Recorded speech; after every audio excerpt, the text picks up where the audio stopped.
And this is immediately after transplanting all the lettuces, 12 plants per system.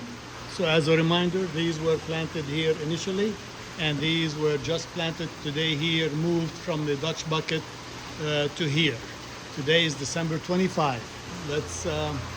We'll do a follow-up video in a couple of days and show you how well they are doing. Merry Christmas.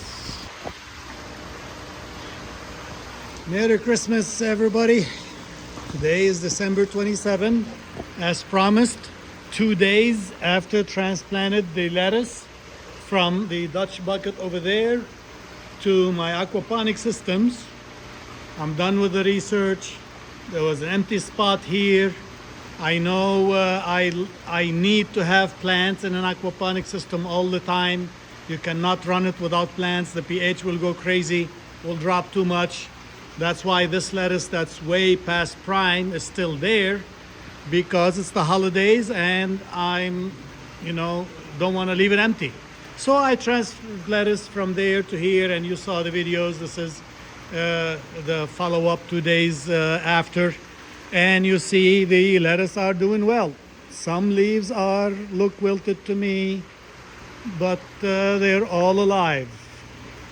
Maybe the ones that were wilted, that look wilted, is those plants when I moved them out lost a lot of the roots.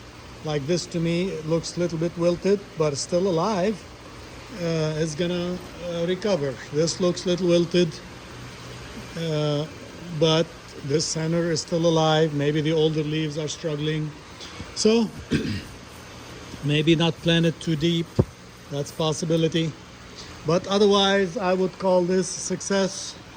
It works. That's the beauty of working with a Dutch bucket or any type of media, that the plants are alive when you remove them. These two are the worst so far. This one is the worst, and this one is the worst. So, not bad.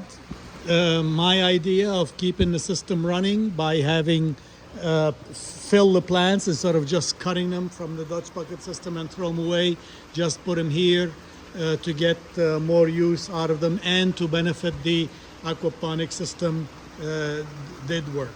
So give it a try. Bye-bye.